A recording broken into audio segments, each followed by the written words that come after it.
Welcome to your church. So glad that you are here to share in the beautiful oneness that we all are with each other and the world. So we are going to start off our service by singing our call to worship song, and we sing it all the time because we know that it is true that all things are possible.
Good morning. Good morning. Today's daily word is power.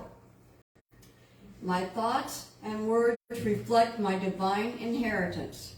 When I listen to my inner conversation and reoccurring thoughts, I may hear fear-based, limiting talking, or I may hear positive words encouraging me to live joyfully and confidently. The choice is mine. Through my divine gift of power, I take command of my thoughts and my life. I release thoughts of powerlessness. As I do, my negative self-talk diminishes. I affirm my divine inheritance of faith, wisdom, understanding, and strength with my thoughts, words, and actions. The power to live a full life is mine. I embrace insights I've gained through experience. I own my mistakes without shame or embarrassment. I am eager to learn. I'm willing to try new things and stretch myself. In power, I thrive. Death and life are in the power of the tongue, and those who love it will eat its fruits. Proverbs 18:21. Thank you. For our first hymn, could you please turn to number 185? 185. Please stand, and we're going to sing on the expression of infinite life, and we'll sing it through twice. 185.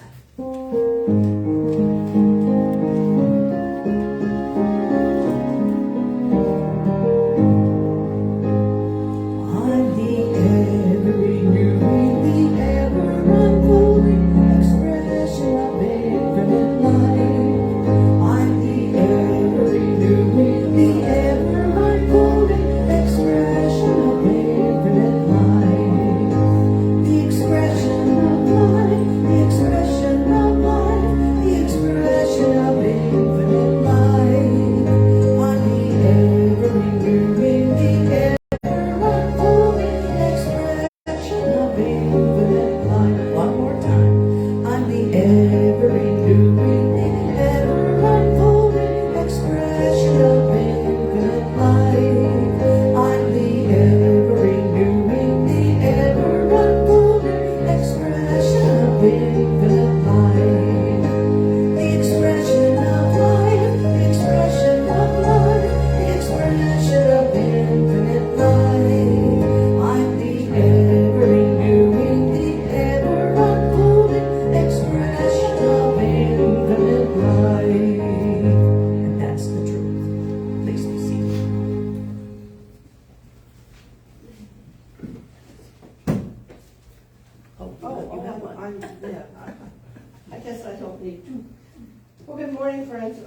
glasses off.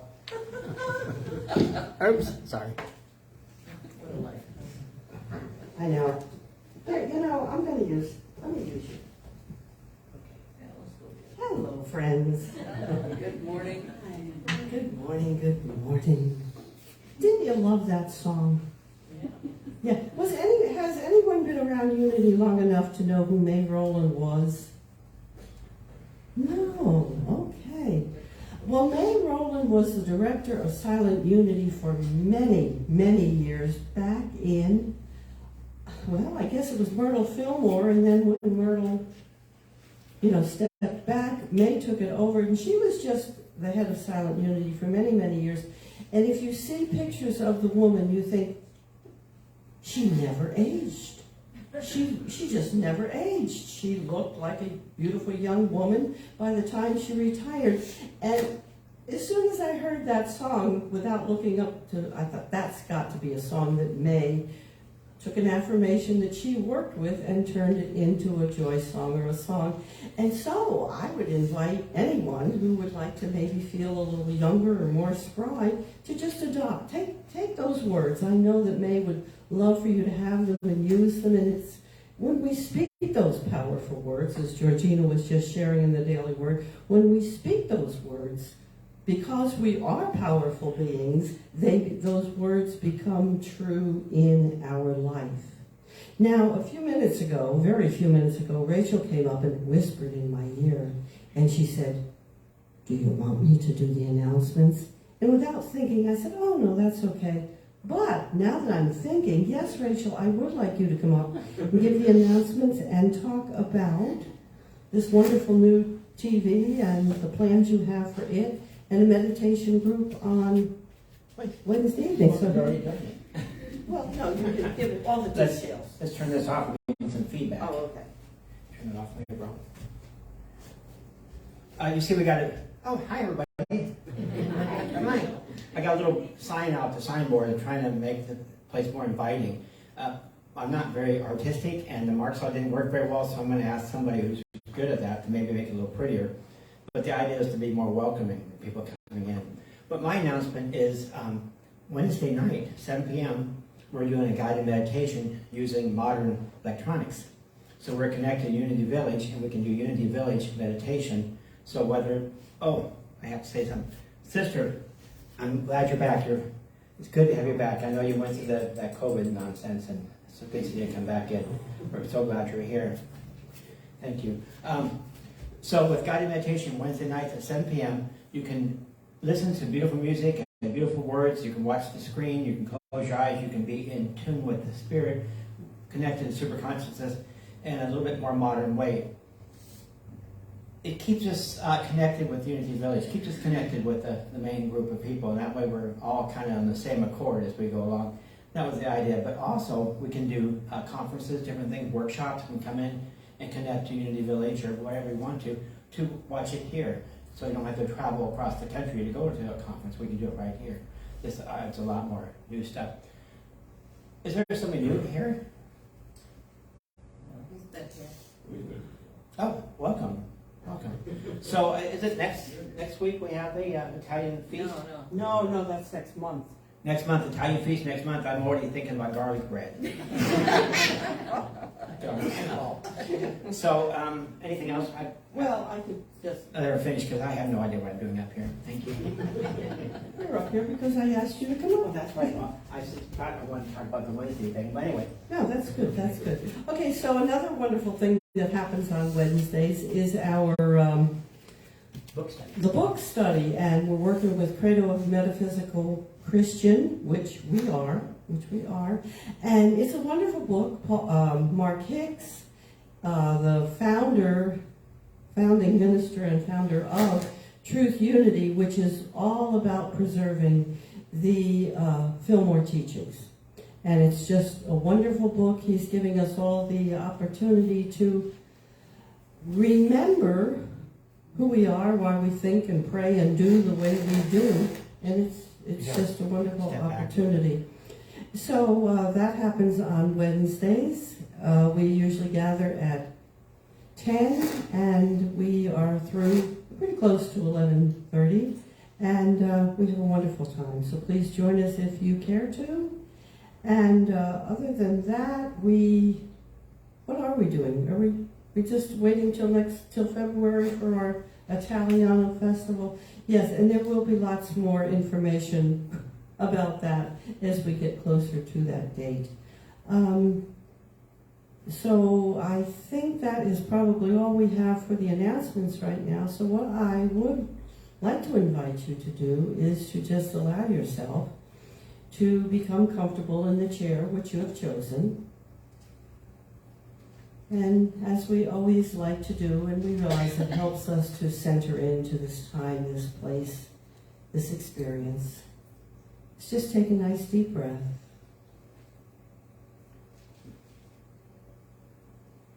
And then release that breath. And just without monitoring our breath, just become aware of it. And let us just allow that wonderful breath Step back some. to lead us into a time of peaceful, prayerful centeredness. Perhaps taking the thought, I am one. I am one with the one. And just feel that activity of spirit moving in, through, and all around you.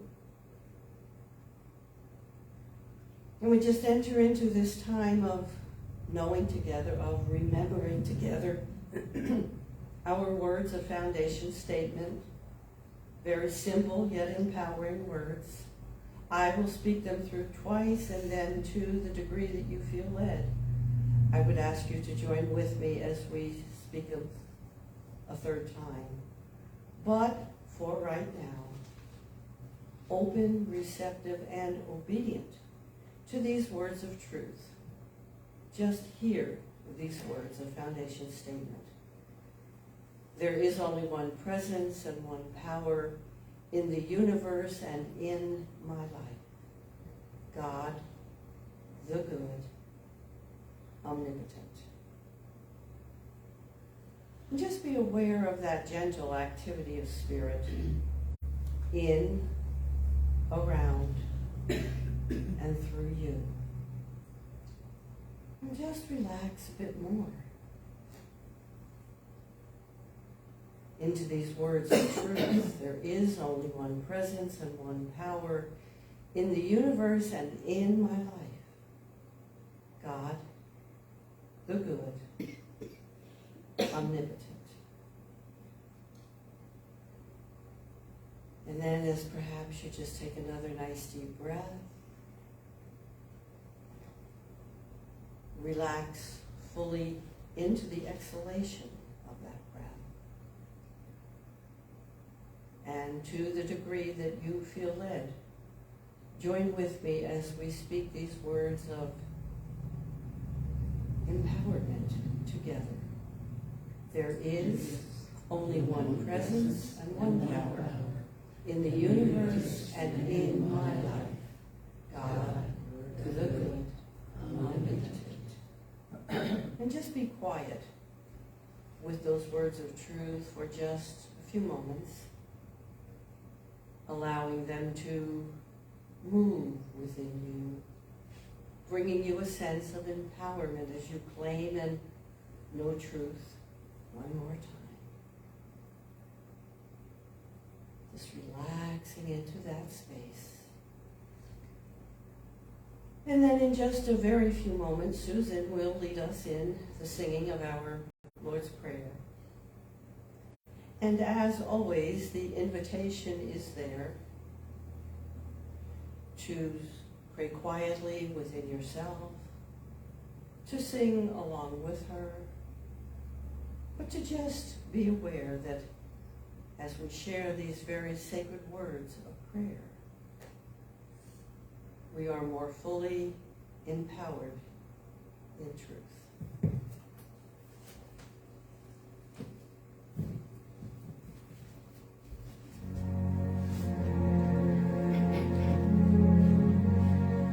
Our Father, which art in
in temptation, but deliver us from evil.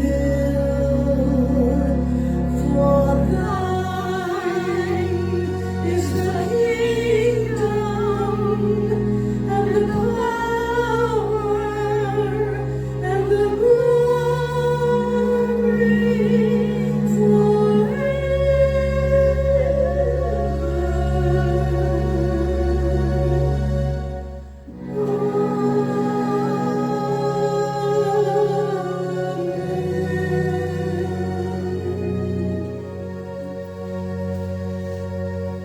For thine is the kingdom and the power and the glory.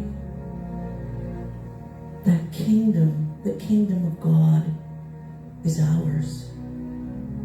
We are promised the kingdom, and we can receive it when we claim it. And in this time of meditation, we listen to what Spirit is telling us. In the silence, there is a sacred place, a secret meeting place. Love is there in the silence, where every color blends and every rainbow ends. Good is there in the light. Now you find that you know peace of mind. In the silence, your path is paved in gold, and all your dreams unfold. Love is there, truth is there,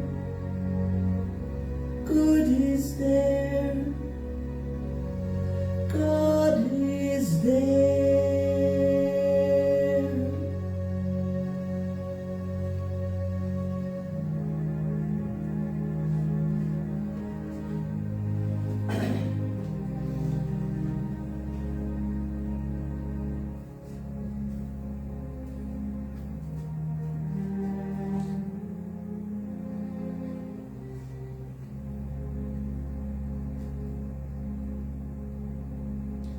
And now just allowing yourself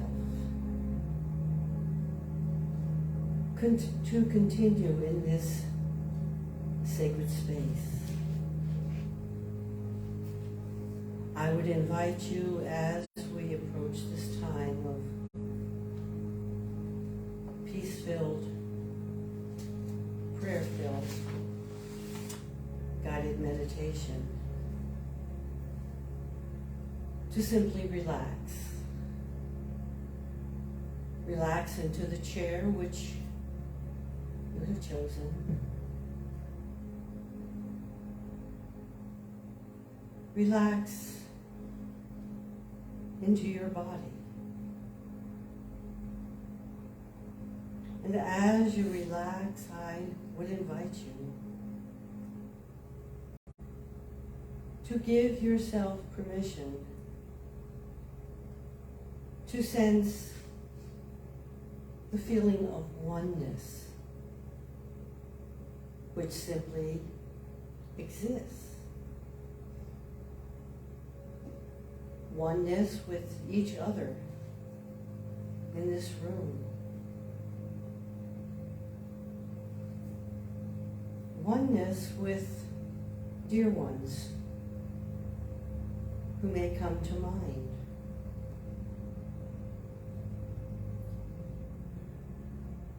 Most of all, Allow yourself to sense your oneness with the One. The one presence, the one power that we call God. Allow yourself to fully relax into this space of trust.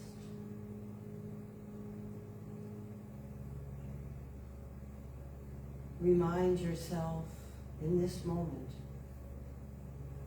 the Father and I are one. The Father and I are one.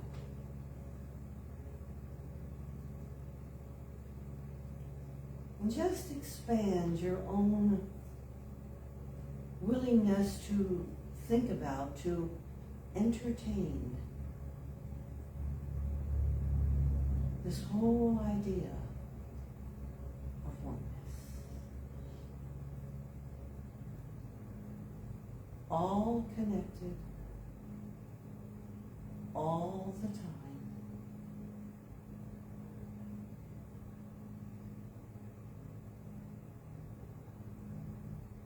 We know the power of healing. We know the power of prayer. And so I would invite you right now to just think about your own prayer life.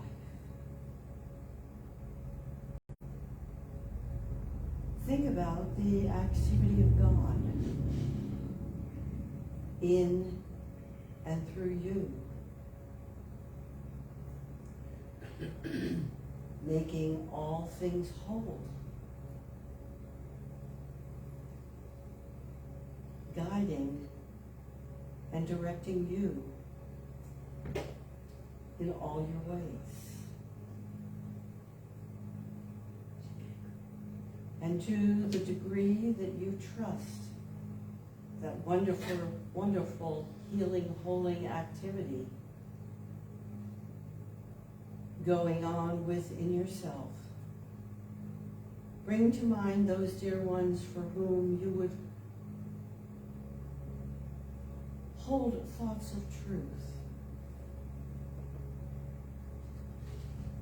Know out of your sense of oneness and your ever-expanding awareness of God and how the power that God is moves in and through each individual for them and for their needs. Just claim this awareness of truth. Dear one, I choose to see you as God sees you. Whole, well, perfect, and free. I see you open, obedient, and receptive to the whole Spirit of God moving in and through you in this instant to bring about the perfect healing that you desire.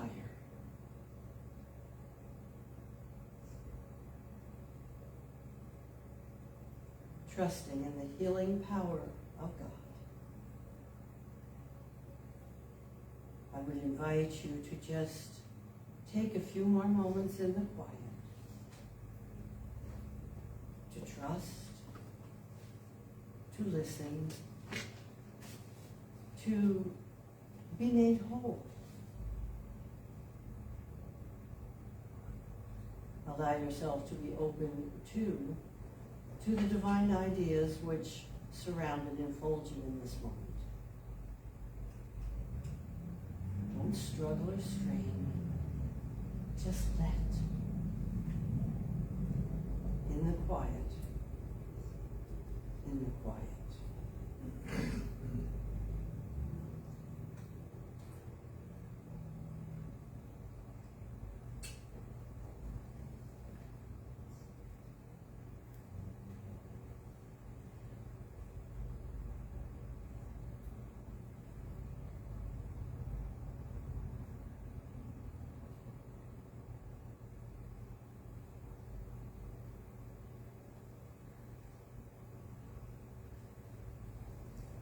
And then ever so peacefully and gently, allow your thoughts, your attention to return to this time and to this place, giving joyous thanks to God for this time in the quiet, this time of spiritual renewal. And as you feel the gratitude which fills your heart, you may choose to join with me in just speaking these words. Thank you, God. Thank you, God. Amen.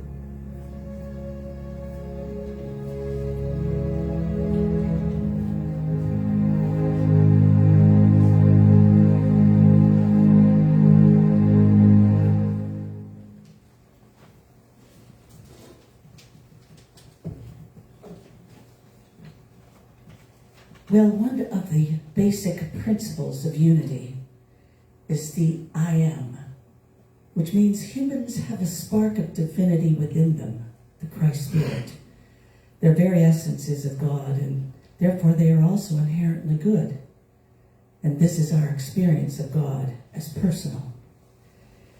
And we have so many Bible readings that can tell us that God dwells within us.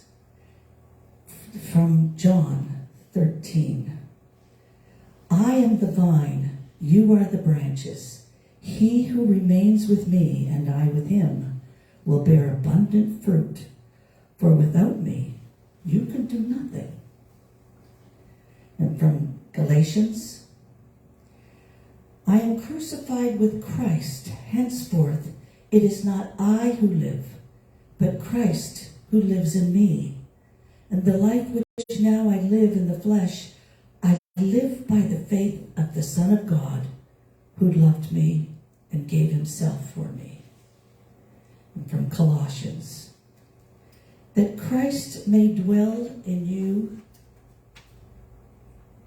and your inner man by faith, and in your hearts by love, strengthening your understanding and your foundation.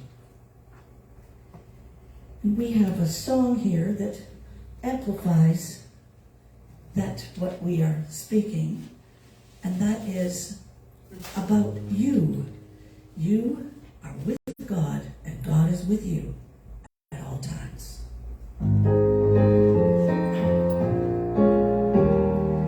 You will never be nearer to God through all eternity than you are this very moment.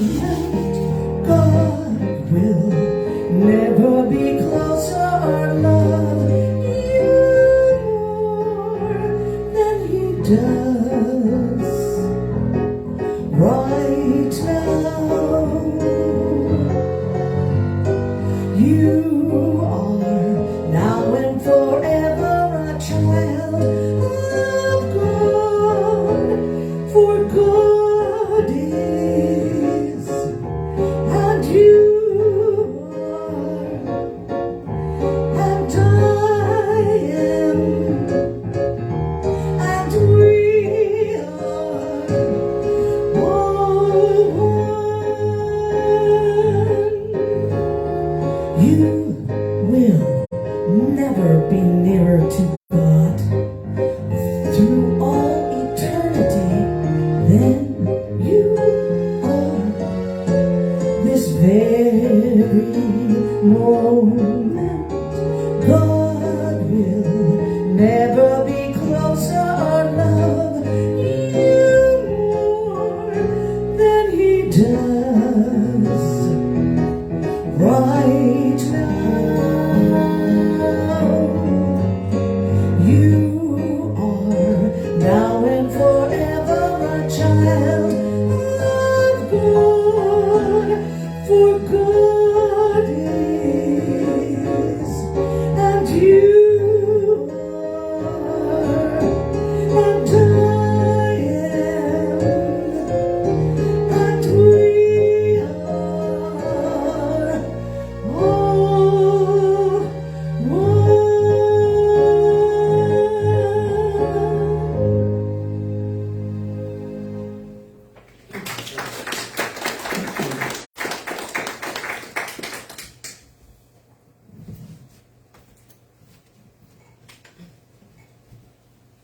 So Susan, where did you get that song? That was absolutely wonderful. It's a Bill Provost song. Bill Provost. Yes, well, you sang it beautifully, and had I realized you were going to sing that, I probably would have had you create a few more verses and just stay up here and sing the message. That was beautiful. That was beautiful. Well done. Thank you both. Yeah, that was wonderful. And Susan, you know, that song is right on the mark for what I'm going to be talking about today. God is, you are, I am.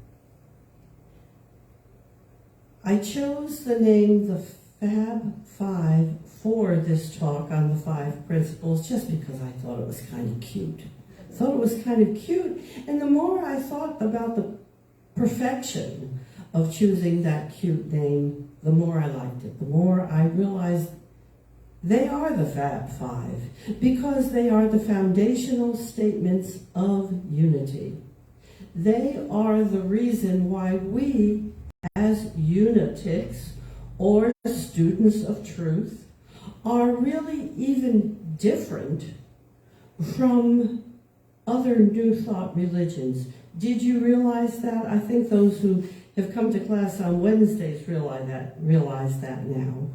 We can say lots of positive words. We can spend days with our friends from religious science or whatever it is they call themselves now, but religious science, and they're wonderful people, and they are so close to unity, and we share so many of the thoughts together.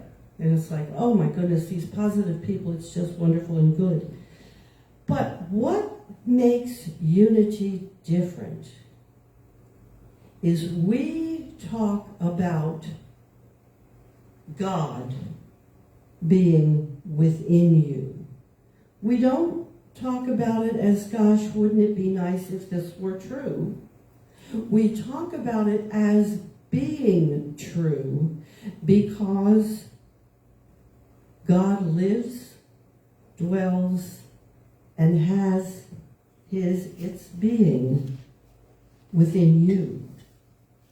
The reason that you can call upon your sense of I am and put it in front of any positive statement and create and manifest for yourself a new and more wonderful life, if that's what you're trying to do. It is that spark of divinity that I am within each of us that is that oneness with the one. There are the Fab Five, and I don't know that I'm going to get around to talking about the Fab Five today. I think I'm just going to talk about the dynamite duo or something. I think I'm just really going to talk about those first 2 principles, because unless we get them straight, and unless we choose to take time allowing that awareness of the Christ within to develop within us, we never really make a whole lot of sense about the last 3, or we may choose to not even work them in our life. So the first 2 are just, well, they're all foundational truth. But those first 2, we just really need to spend time with, allow to be true in our lives. And then those last 3 statements are really the practice. That when we work with each of those, for example, thoughts held in mind produce in the outer after their kind. Why could that possibly be? It's because of who we are, because of who we are one with. And our mind is our connecting link with God mind, with God mind. There is, I do this, but there is no separation. But sometimes we just tend to think that there is, and so, we think we almost have to reach outside of ourselves for these divine ideas or gifts from God that we call divine ideas, and that's never true. Because because God is, and we are, or I am, that process of God in each one of us.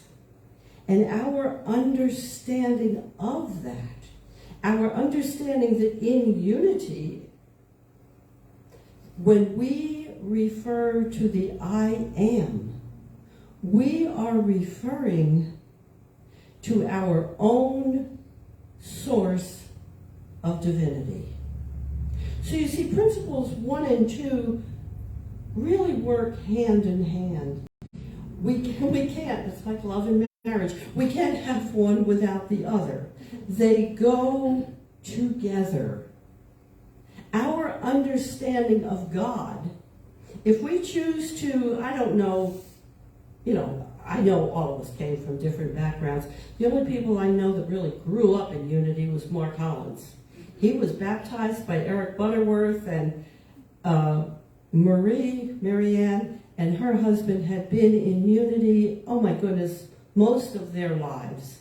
So, some people just kind of have a greater understanding of this, and it's easier for them to accept the idea of God within.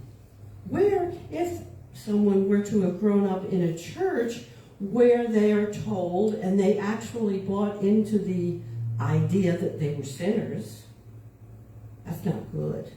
And that God was separate and apart from them and lived in the heavenly realms up in heaven and ruled as a stern judge.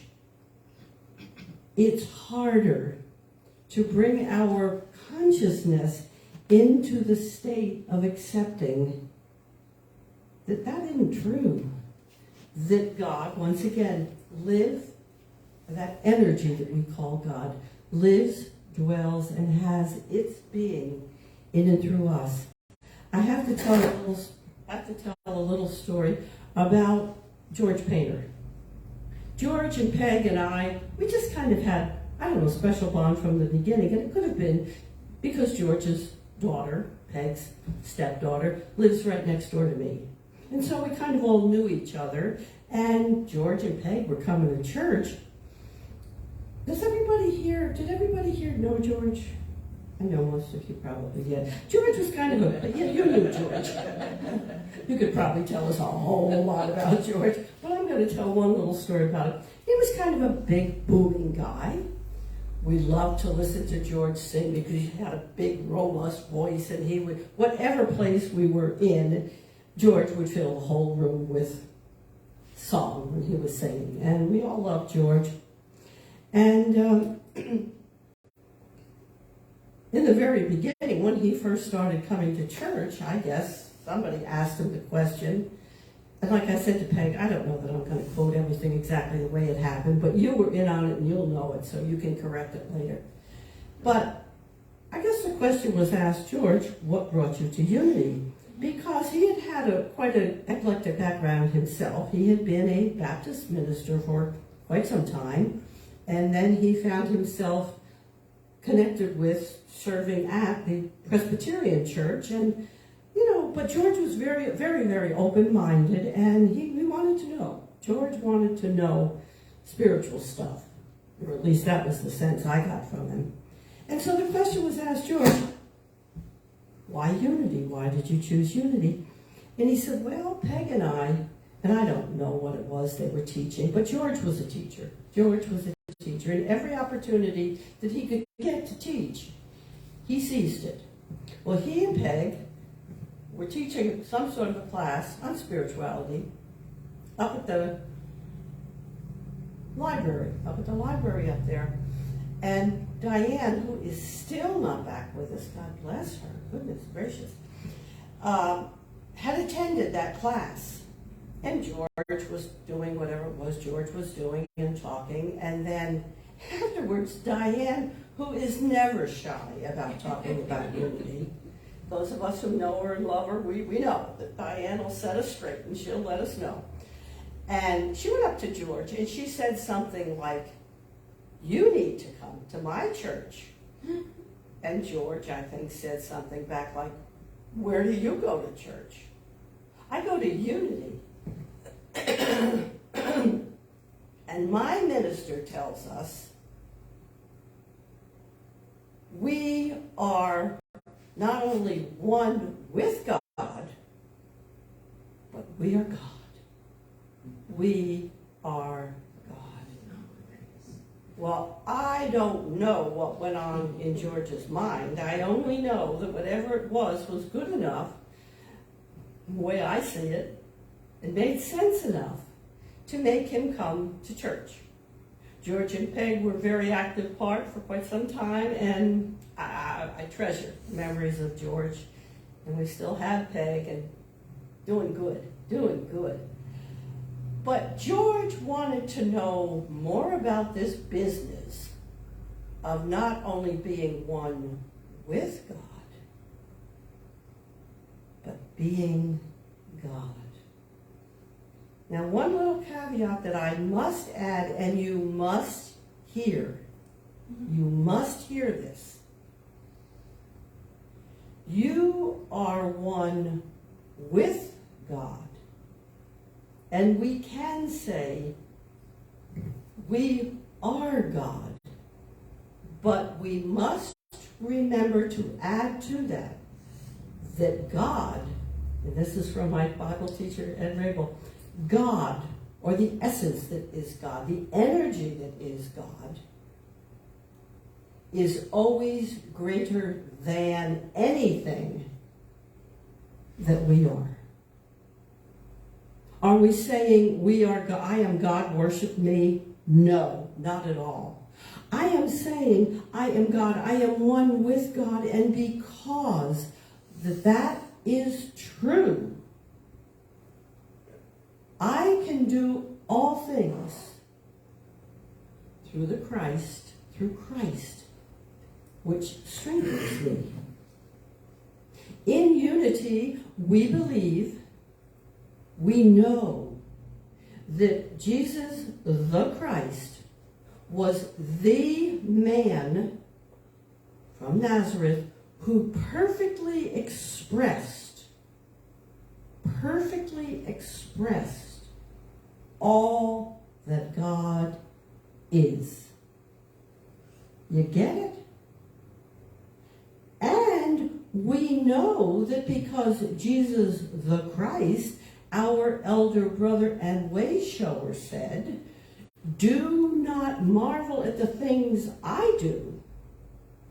The things that I do, you too can and will do, and even greater." Is that enough proof? If this one person, Jesus the Christ, could grow spiritually into that space of actually sensing and knowing through every fiber of his being, his oneness with the one.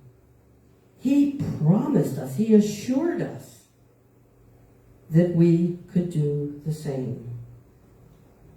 Now, I don't know what miracles you've been performing lately, but if you haven't yet turned water to wine, I would suggest, and I know that's a bigger thing for some of us, but I would suggest that we might want to pay more attention to the power that we have, the spiritual power that we have, because of who we are.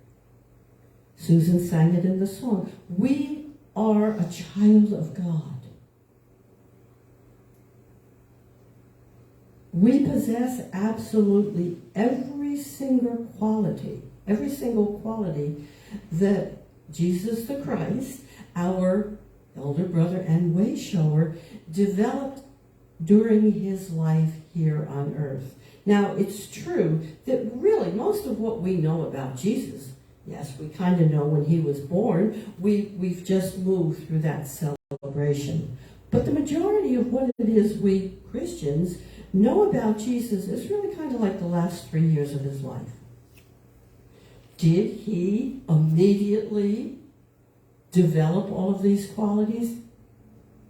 We'll probably, well, there is a point at which we will know, but probably as who we are right now, we may or may not ever know the answer to that question.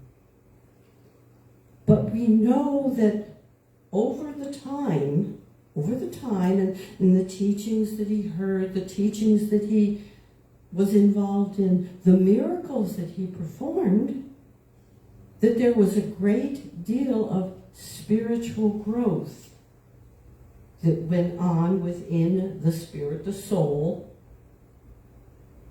that was that man, Jesus the Christ. So, you see, it's exactly that way for us. Some of us, I suppose, could one day just wake up and have an incredible understanding of our own sense of divinity. And probably we may even go out and perform a couple of miracles. But then aren't we really about performing miracles? All the time. All the time we're doing things. When we smile, when we simply smile at maybe a homeless person, or maybe someone who is looking very down, or a friend who is having an especially bad day, when we are there for them, oftentimes we can sense and we can feel that miracle-working power just simply by being in their presence and they being in ours. It's performing a miracle in their life. No, maybe we haven't turned water into wine yet, but we're getting there. And I swear, now I may just be saying this because I'm a Unity minister of however many years it is now, almost 40. I believe with every fiber of my being,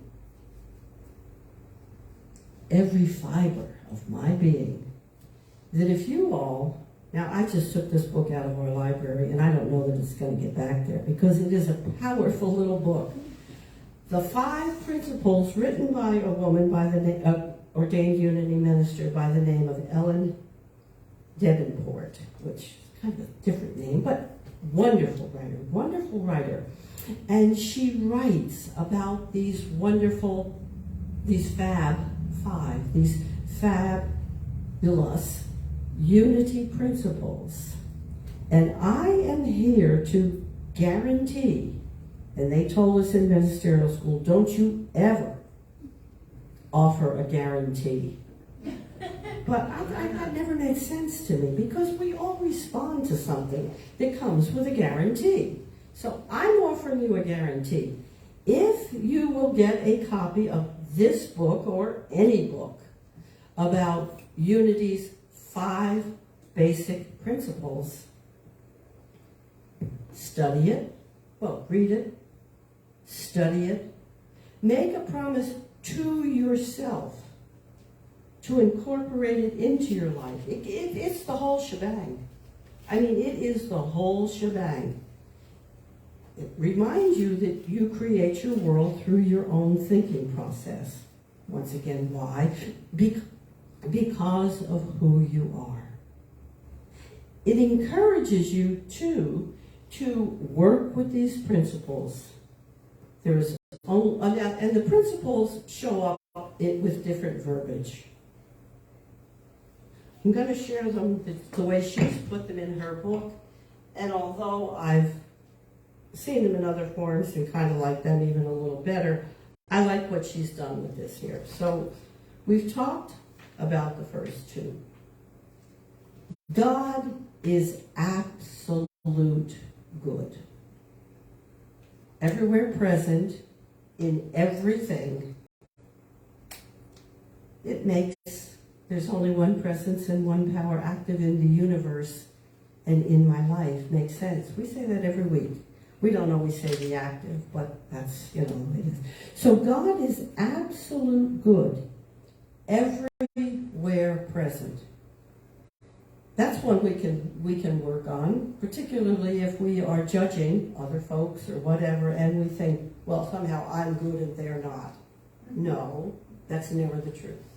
God is absolute good, and God is in everything all the time. That's principle 1. God is.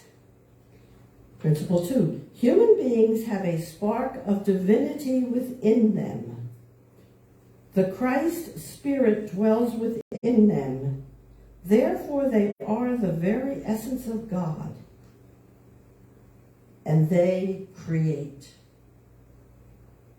Very simply put, the two basic principles, the two fundamental principles. God is absolute good all the time. God is in everything.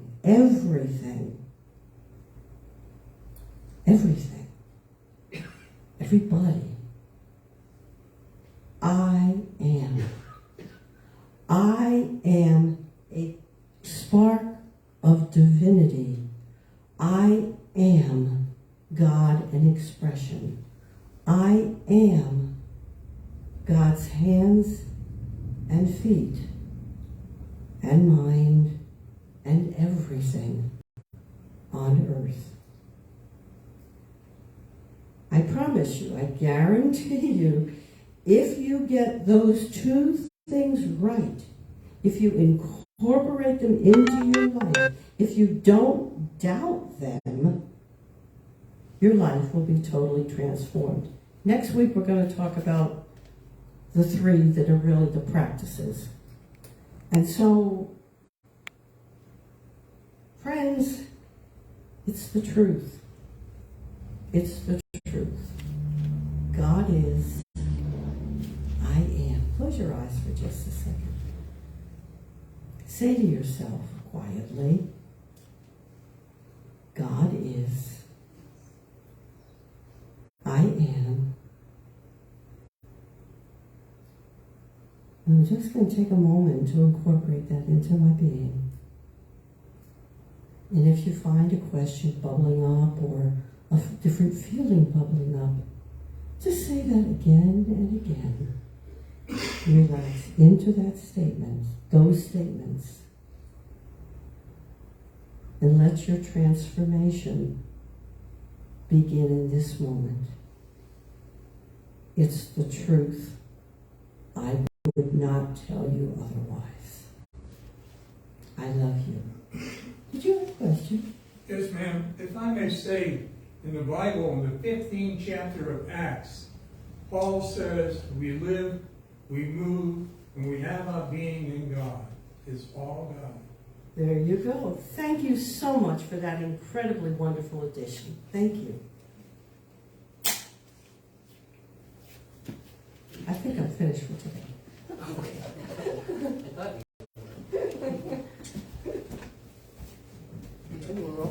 Thank you, Reverend Nancy. That was lovely. Okay, for our next hymn, could you please turn to 164? 164. Please stand, and we will sing